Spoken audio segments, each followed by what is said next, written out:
तो कल की क्लास में अपन ने देखा था मेंस्ट्रुअल साइकिल में ओवेरियन चेंजेस, ठीक, कि ओवेरियन में क्या क्या चेंजेस हुए थे। अब आज अपने को देखना है क्या कि मेंस्ट्रुअल साइकिल के टाइम पे अब यूट्रस में क्या क्या चेंजेस होते हैं, क्योंकि यूट्रस में जो चेंजेस होते हैं ये आपकी पूरे के पूरे इस सिस्टम पे बेस्ड है, मतलब ओवेरियन सिस्टम को ये कोरिलेट करके चलता है। क्योंकि अपन ने स्टार्टिंग पे ही देखा था कि जो यूट्राइन चेंजेस है ना, वो साइकिल 28 दिन में और उसपे मल्टीपल चेंजेस हो रहे थे। साथ में अपन ने एक ओवेरियन चेंजेस देखा, साथ में यूट्राइन चेंजेस भी देखा, जिसमें अपन ने देखा था menstrual phase, then proliferative phase, then secretory phase, है ना, देन ओवेरियन अपने सर्विक्स चेंजेस देखा और वेजाइनल चेंजेस, ठीक। तो अभी अपन बात करने वाले हैं किसकी, यूट्राइन चेंजेस की, ठीक। तो यूट्राइन चेंजेस में किस पे,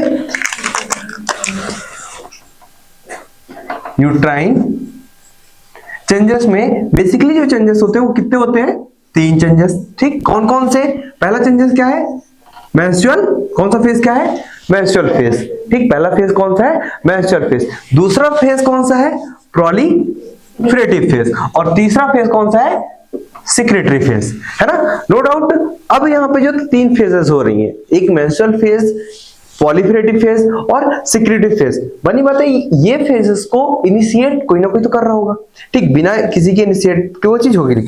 जैसा कि अपन ने कल की क्लास में पढ़ा था कि ओवेरियन चेंजेस पे जो वहां की ग्रैन्युलोसल सेल थी, कौन सेल, ग्रैन्युलोसल सेल। अब देखो यहाँ पे कि ये हो गया क्या, यूट्रस, है ना, यूट्रस, ये क्या हो गया, सर्विक्स, है ना, ये क्या हो गया, वेजाइना, ये क्या हो गया, बॉडी ऑफ यूट्रस, और फैलोपियन ट्यूब के ऊपर का हिस्सा कहलाता है क्या, फंडस। तो ये क्या है, फंडस, ये क्या हो गया, बॉडी ऑफ यूट्रस, ये क्या हो गया, सर्विक्स, और तो मेन पार्ट जो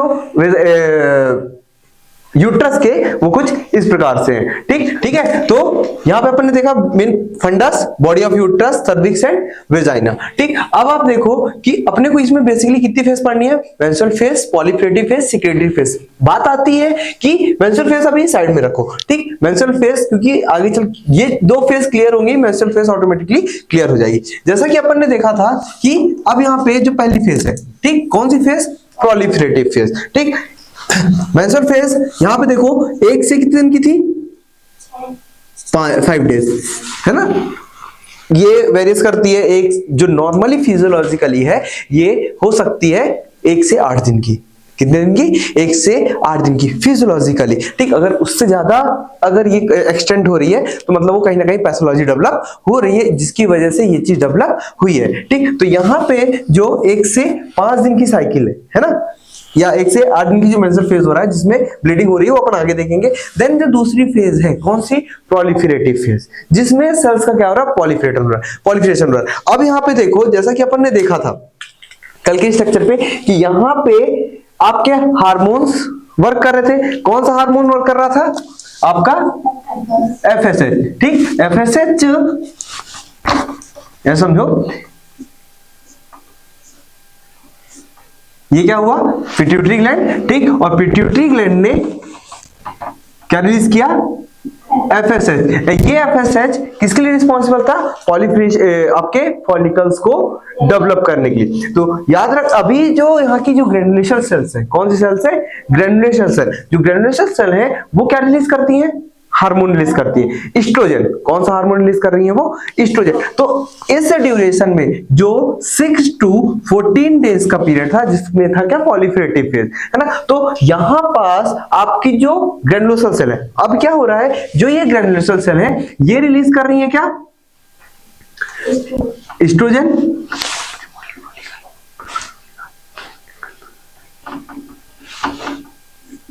ठीक। क्या रिलीज कर रही है, इस्ट्रोजन, ठीक। ये इस्ट्रोजन रिलीज हुआ तो ये इस्ट्रोजन क्या कर रहा है यूट्रस में, ये यूट्रस को किसके लिए रिस्पॉन्सिबल है, पॉलीफेरेशन के लिए। मतलब ये यूट्रस की वॉल को और ज्यादा क्या कर रहा है, थिक कर रहा है।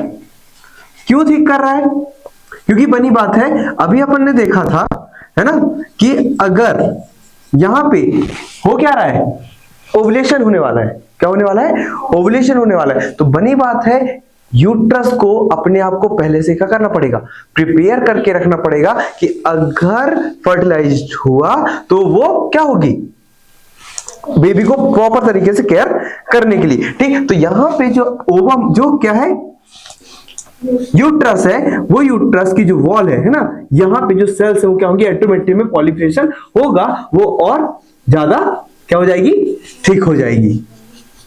क्या हो रही है, और ज्यादा वो कंटिन्यूएशन में पॉलिफ्रेट करेगी। इसलिए इस जो इसकी फेज है अपन ने देखा ना, पॉलीफ्रेटिव फेज। अब देखो यहाँ पे जो एस्ट्रोजन हार्मोन है, बनी बात है वो उसका एस्ट्रोजन हार्मोन्स का क्या हो रहा था बॉडी में, वो उसका लेवल बढ़ रहा था। जब उसका लेवल बढ़ कब तक रहा था, 6 to 14 डेज। अब यहाँ पे क्या होगा, ये एस्ट्रोजन ब्लड सर्कुलेशन में मिलेगा, और ब्लड सर्कुलेशन में मिलने के बाद ये एस्ट्रोजन कहां जाएगा, आपके हाइपोथैलेमस, और हाइपोथैलेमस में आपके पिट्यूटरी ग्लैंड। तो ये पिट्यूटरी ग्लैंड में क्या करेगा, एंटीरियर पिट्यूटरी पे किसको जाकर इनिशिएट करेगा, इसका लेवल बढ़ेगा। तो वही बात है, जब ये इसका लेवल बढ़ेगा एस्ट्रोजन का, तो ये किसको बता रहा है, एफएसएच को।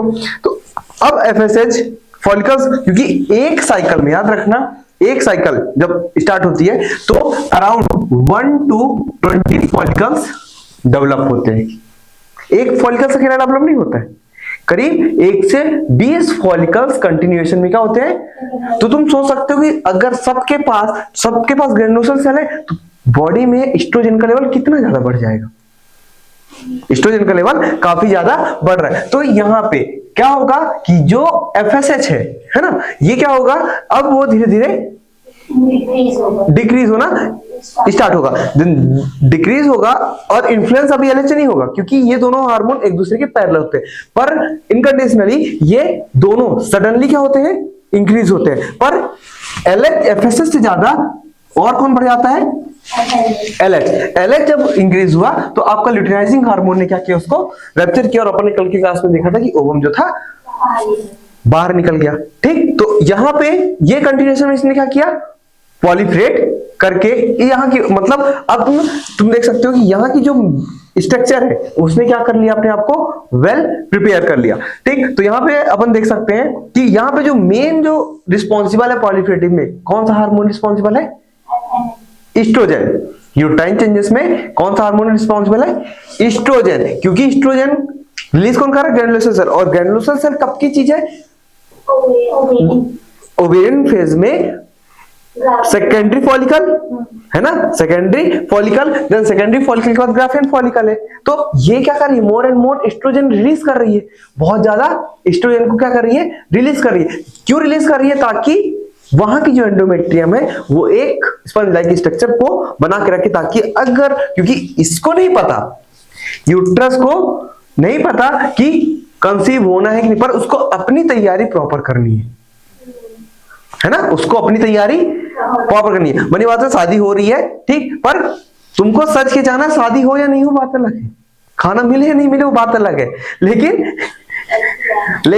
तैयार होके बकायदा जाओगे। तो सेम इसको कंडीशन यहां की नहीं पता, ठीक, तो आगे जो पॉलीफ्रेशन ये अपना काम प्रॉपर कर रहा है, एस्ट्रोजन है किसके लिए रिस्पॉन्सिबल, पॉलीफ्रेशन के लिए। अब बनी बात है, जब ये पॉलीफ्रेशन कंप्लीट होगा तो आगे चल के इसने क्या कर दिया, एलएच को इन्फ्लुएंस किया, और एलएच ने इन्फ्लुएंस करके ओवम को रिलीज कर लिया। अब ओवम को जब इसने इन्फ्लुएंस किया, तो ये जो कंडीशन होती है ये ऐसी होती है कि अब ओवरी, ठीक, सॉरी फिम्ब्रिया, स्ट्रक्चर ऐसा है कि जो ये सपोज करो फिम्ब्रिया, ये क्या हुआ, यूट्रस, ठीक, तो ये जो ओवरी है ये कांस्टेंट मूव करती है, ठीक। अब जब ये इस पे क्या हो रहा है, इस पे मोबिलाइजेशन हो रहा है, तो ये ओवरी को पूरी ओवरी को क्या करती है, साइडली स्लग करती है, ठीक। अब यहाँ पे जब ये चीज हो रही होती है, तो जहां पे एक, अब जहां से रिलीज हो रहा, बनी बात ये एरिया कैसा हो जाएगा, उभर जाएगा, ठीक। तो इस पॉइंट पे वो ओवरी उसको, सिर्फ उसी पॉइंट पे अब उसको क्या करेगी, ओवम को वहां से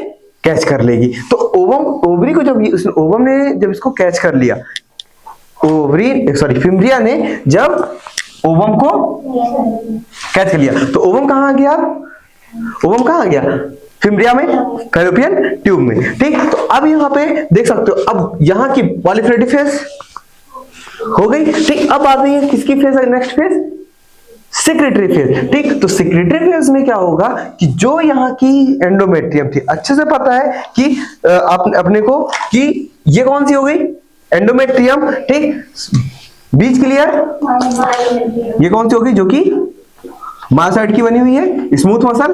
किसका अरेंजमेंट है, सॉरी यहां किसका अरेंजमेंट है, स्मूथ मसल है ना। कौन सेल है, स्मूथ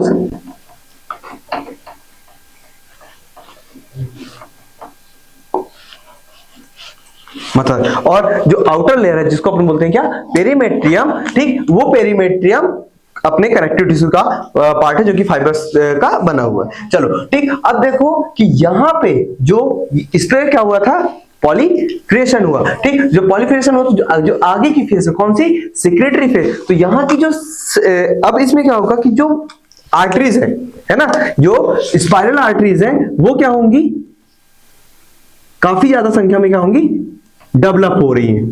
और अब तुम देखो इनको डेवलप कौन कर रहा है, बनी बात है एस्ट्रोजन को रिलीज किसने किया, ग्रैनुलोसर सेल ने। आपने देखा जब फॉलिकल्स ये ओ साइड जो था वो बाहर रिलीज हो गया, तो अब यहाँ पे जो आपका कार्पस ल्यूटियम फेज जो आती है, ये कार्पस ल्यूटियम किसमें कन्वर्ट हो गया, corpus haemorrhagicus. Then mass like structure जो कि फॉर्म हुआ क्या, कार्पस ल्यूटियम।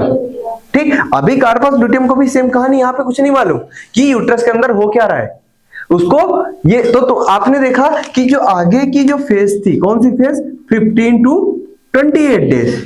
इस फेज में जो 9 to 10 डेज की फेज होती है, इस फेज में कार्पस ल्यूटियम को कुछ मालूम नहीं कि फर्टिलाइज होगा कि नहीं होगा। लेकिन अगर वो उसको फर्टिलाइजेशन से कोई मतलब है नो डाउट, क्योंकि बनी बात है उसको एक खुशी होगी उससे। तो यहाँ पे अगर फर्टिलाइजेशन हो या नहीं हो, ये अपना काम प्रॉपर कर रहा है। जब अपना काम प्रॉपर कर रहा है तो कार्पस ओसाइटिव यहां आ गया, तो जो कार्पस ल्यूटियम है ये क्या करेगा, ये रिलीज करेगा आपका दूसरा हार्मोन। कौन सा, कौन सा हार्मोन रिलीज किया इसने, प्रोजेस्टेरॉन। अब जब ये प्रोजेस्टेरॉन रिलीज करेगा तो आपके प्रोजेस्टेरॉन ये क्या करेंगे, ये यहाँ पे कुछ स्ट्रक्चर्स को डेवलप करते हैं। जैसे कि जो एक तो यहां जो आर्टरीज है वो कैसी हो जाएंगी, स्पाइरल आर्टरीज काफी ज्यादा संख्या में डेवलप होंगी।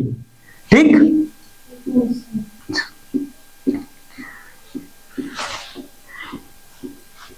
जस्ट लाइक अ रेड कारपेट, वो ऐसा स्ट्रक्चर फॉर्म करेंगे कि पूरा का पूरा वहां पे।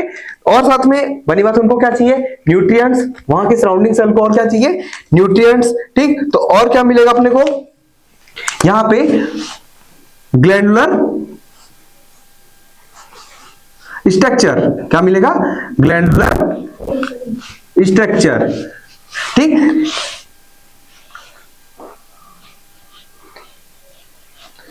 तो ये सेल आगे, ये सेल जो होती है ना, जो इसमें पॉलीक्रिएशन, ये और ज्यादा क्या हो जाती है, कंटिन्यूएशन में ये क्या होगी, थिक हो रही है।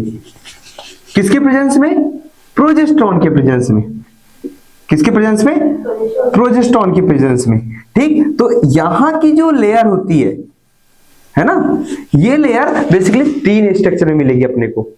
सिर्फ एंडोमेट्रियम की जो लेयर है वो कितने स्ट्रक्चर में मिलेगी, 3 स्ट्रक्चर में। सबसे अंदर की जो लेयर ये वाली होगी, ये होगी कौन सी, ये compact layer, then functionalist layer या ग्लैंडुलर लेयर, कौन सी, ग्लैंडुलर लेयर और बेसल लेयर।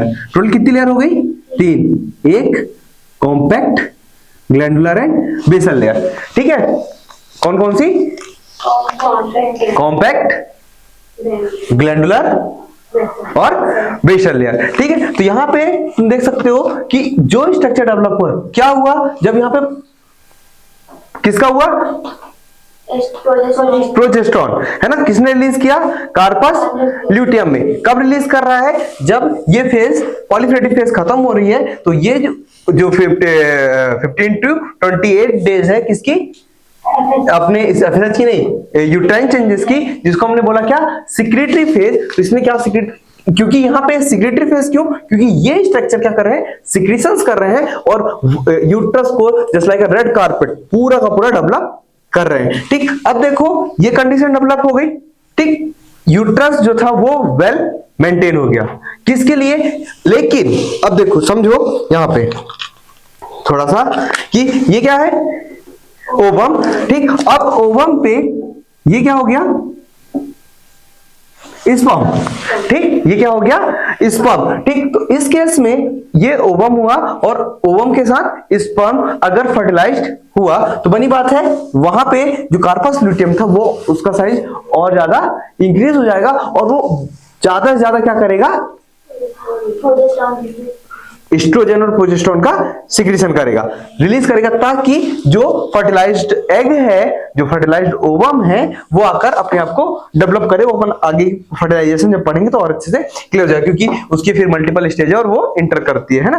देन अगर स्पर्म नहीं है, ठीक, तो ये जो अगर इसकी ओवम की बात करो तो ओवम कितने घंटे तक, है ना, फर्टिलाइज हो सकता है आफ्टर फर्टिलाइजेशन, सॉरी रिलीज के बाद। जब फिम्ब्रिया इसको कैरी कर लेती है तो ये कितने घंटे तक में फर्टिलाइज हो सकता है? ये 42 72 आवर, 48 से 72 घंटे में ये क्या होगा? फर्टिलाइज हो जाएगा। और अगर फर्टिलाइज नहीं हुआ तो यहां पे क्या होगा? एपोप्टोसिस होगी और सेल, पहले तो सेल क्या होगी? श्रिंक होगी। श्रिंक होने के बाद यहां पे मैक्रोफेज द्वारा एपोप्टोसिस हो जाएगी। तो जो ओवम था वो खत्म हो जाएगा। ठीक, जब ओवम खत्म हो गया, पर क्या ल्यूटियम को पता? क्या इसको नहीं पता ना, इसको पता ही नहीं है कि वो तो फिर भी अपना काम में कंटिन्यूअस में, क्योंकि उसको वो प्रिपेयर कर रहा है। किसको प्रिपेयर कर रहा है? यूट्रस को। तो मोर एंड मोर प्रोजेस्टेरोन वो कंटिन्यूअस में रिलीज कर रहा है, जिसकी वजह से स्पाइरल आर्टरी हो गई, ग्लैंडुलर स्ट्रक्चर हो गया, वो क्या हो रहा है? डेवलप हो रहा है। जब ये स्ट्रक्चर डेवलप हो रहा है, प्रॉपर डेवलप हो गया, तो अब बॉडी में प्रोजेस्टेरोन का लेवल अब क्या होगा? लेवल बढ़ते जाएगा। ठीक, तो अब जब लेवल बढ़ते जाएगा तो अब बॉडी में क्या होगा? चेंजेस होंगे, क्योंकि फर्टिलाइज नहीं हुआ। तो जब बॉडी में इसका लेवल बढ़ेगा, क्योंकि बनी बात है जब अगर यहाँ पे कोई चीज डेवलप है तो वो डेवलपमेंट के लिए रिस्पॉन्सिबल है, वहां पे उसको कंटिन्यूअस ग्रोथ कराएगा। पर जब यहाँ पे वो चीज डेवलप हो ही नहीं रही है, कुछ हो ही नहीं रहा है, तो इसका लेवल बॉडी में बढ़ेगा, है ना। तो ये वापस से किसको इनिशिएट करेगा? हाइपोथैलेमस को। ठीक, तो हाइपोथैलेमस को जब ये इनिशिएट करेगा तो बॉडी क्या रिस्पॉन्स करेगी कि कोई भी फर्टिलाइजेशन नहीं हो, मतलब वापस से जो यहाँ पे निगेटिव फीडबैक आएगा किसको? कार्पस ल्यूटियम को, कि यहाँ पे कोई भी खुशी नहीं है, यहाँ पे कोई भी खुशी नहीं हुई। जब कोई खुशी नहीं हुई तो कार्पस ल्यूटियम उदास हो जाएगा और ये कन्वर्ट हो गया किसमें? कार्पस एल्बिकांस में। अपन ने कल देखा था किसमें कन्वर्ट हो गया था? Corpus albicans. जब ये कार्पस, तो बनी बात है जब कार्पस एल्बिकेंस में कन्वर्ट हुआ तो आपका जो प्रोजेस्टेरोन है और एस्ट्रोजन वो क्या हो गया? डिक्रीज हो गया। जब एस्ट्रोजन प्रोजेस्टेरोन डिक्रीज हुआ तो जो यहाँ की आर्टरी थी, है ना, इसमें ब्लड सप्लाई नहीं होगी, क्योंकि करने वाला कौन था? प्रोजेस्टेरोन करवा रहा था। जब ये चीज इस पे ब्लड सप्लाई नहीं होगी तो यहाँ पे क्या डेवलप हो जाएगा? इस्चीमिया डेवलप हो जाएगा। नो डाउट क्या डेवलप होगा? इस्चीमिया, ऑब्स्ट्रक्शन हो जाएगा किस पे? ब्लड फ्लो पे। जब ऑब्स्ट्रक्शन हो जाएगा ब्लड फ्लो पे तो यहां क्या होगा? जो यहाँ की सेल्स है वो डेड हो जाएंगी। तो क्या कौन सी कंडीशन डेवलप होगी? नेक्रोसिस की। क्या डेवलप होगा? नेक्रोसिस की। अब जब नेक्रोसिस, तो अब यहाँ की जो यूट्रस की वॉल है, जो यूट्रस की वॉल है, अपन ने जो दो लेयर देखी, कौन कौन सी? एक कॉम्पैक्ट लेयर और दूसरी ग्लैंडुलर लेयर। ये लेयर, बाकी बेसल लेयर सेड आउट नहीं होती। तो जो दो लेयर है, कौन सी? कॉम्पैक्ट लेयर और ग्लैंडुलर लेयर, ये सेड आउट होना स्टार्ट हो जाती है। जब ये इस पे सेडिंग होगी, जब इस पे सेडिंग होना स्टार्ट होने लग जाएगी तो क्या होगा?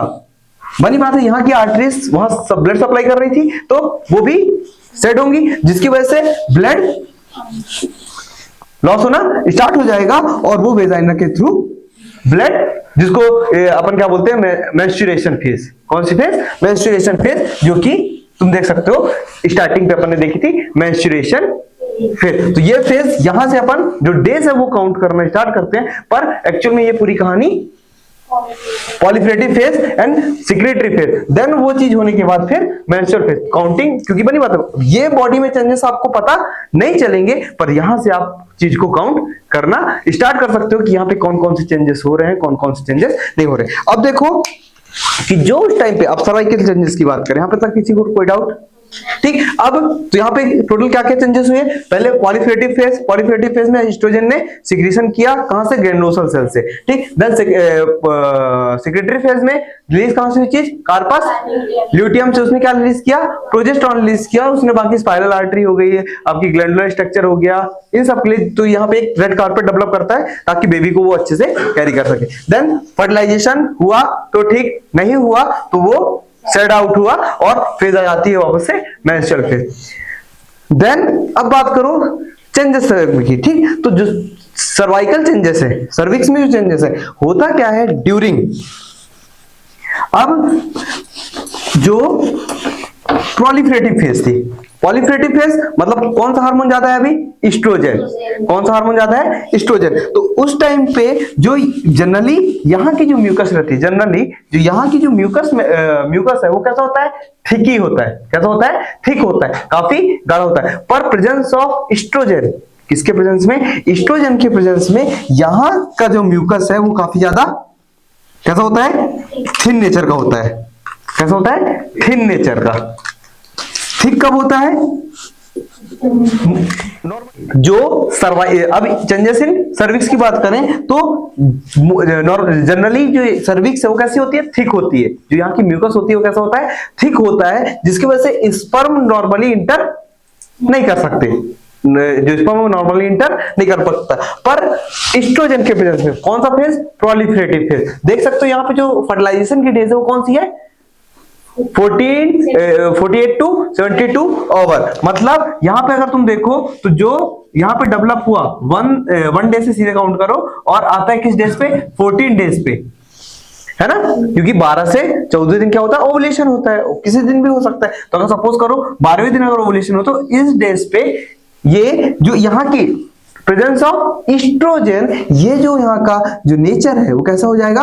मोर एंड मोर थिन। क्यों थिन हो रहा है? क्योंकि बनी बात है, अभी तुमने देखा जो एस्ट्रोजन है वो किसकी तैयारी में था? फर्टिलाइजेशन की तैयारी में। तो बनी बात है, क्या ये सर्विक्स को वो थिक रखेगा? नहीं, वो थिन करेगा ताकि जो स्पर्म है वो इजिली इंटर कर सके और आगे की ओर मूव करके जा सके, ताकि वो चीज फर्टिलाइजेशन के लिए रिस्पॉन्सिबल हो, है ना? और वो चीज फर्टिलाइज हो पाए। जब वो फर्टिलाइज हो पाएगी तो आगे कहानी वो डेवलप कर पाएगा। तो पॉलिफरेटिव फेज में जो सर्विक्स है वो कैसा होता है? ठीक होता है ना? सॉरी, थिन होता है। और सेक्रेटरी फेज में जो ये सर्विक्स की जो म्यूकस है वो कैसा होता है? काफी ज्यादा थिक होता है। इसका नेचर अल्कलाइन नेचर का होता है, देन वो एसिडिक नेचर का होता है। सेक्रेटरी फेज में वो एसिडिक नेचर का होता है। ठीक, तो ये थे आपके changes in uterus, then cervix. और बेसिकली वेजाइना की जो स्क्वैमस सेल है वो इतनी ज्यादा वो कॉर्निफाइड नहीं होती है, चेंजेस में कोई ज्यादा देखने नहीं मिलते हैं। ठीक है, तो यहाँ पे ये चेंजेस देखने मिल रहे हैं अपने को किस पे? सर्विक्स में। देन पॉलिफरेटिव फेज में एपिथेलियल सेल कॉर्निफाइड में कन्वर्ट होती है, किसकी वजह से? एस्ट्रोजन की वजह से। और पॉलिफरेटिव फेज में जो वेजाइनल एपिथेलियल सेल है वो पॉलिफरेट होती है। ठीक, देन आप आगे की ओर देख सकते हो, एक चार्ट दिखा रहा हूं, है ना? चार्ट अगर ध्यान से देखना थोड़ा सा क्लियर हो जाएगा। देखो चार्ट पे अगर ध्यान से देखो तो चार्ट दिख रहा है। ठीक, चार्ट में ये एक कौन सा, ये क्या है अपना? कौन सा मेथड है? Calendar method, prevention of pregnancy. तो आप यहाँ पे देख सकते हो कि अपन ने जो 28 डेज पढ़े, नो डाउट यहाँ पे पूरे 28 डेज है। क्या है? पूरे 28 डेज है। तो साइकिल कहां से चालू हुई? First, second, third and 4 to 5 day. बनी बात है, जो अपन ने साइकिल देखी, जो मेंसेस फेज था वो कौन कौन सा था? 1 2 3 4 5। मतलब यहाँ पे क्या हुआ? मेंस्ट्रुअल। देन उसके बाद 6 7 8 9 10। ठीक, ये जो ड्यूरेशन कहलाता है, कौन सा पीरियड कहलाता है? सेक्स फेज, वो सेफ सेक्स। कैसा? सेफ, मतलब इस टाइम पे अगर पार्टनर मिले तो यहाँ पे फर्टिलाइजेशन नहीं होगा। देन 11, 12, 13, 14 मतलब ये ड्यूरेशन कहलाता है क्या कि प्रेगनेंसी हो सकती है। देन अगेन 22 टू 22 से 28 दिन अगेन सेफ पीरियड कहलाता है। इस टाइम पे भी देन वापस से अपनी एक नेक्स्ट डे साइकिल स्टार्ट हो जाती है। तो ये जो साइकिल है वो रिदमिक पैटर्न पे क्या रहती है, कंटिन्यूएशन पे चलती रहती है। ये एक कैलेंडर मेथड है प्रिवेंट द प्रेगनेंसी। एक मेथड आपने जैसे और मेथड है जैसे कॉन्ट्रासेप्टिव पिल्स आती हैं, देन कॉन्डोम वगैरह हो गए, ये सब किसके अंतर्गत आते हैं आपके। तो यहाँ पे एक ये जो मेथड है कैलेंडर मेथड, जिसके थ्रू आप आराम से चीज को समझ सकते हो किस फेज में क्या चेंजेस हो रहे हैं। ठीक है, तो यहाँ पे ये चीज क्या होती है, क्लियर हुई, किसी को कोई डाउट है। ठीक, ये था आपका यूट्राइन चेंजेस और सर्विक्स चेंजेस, वेजाइनल चेंजेस। ठीक है।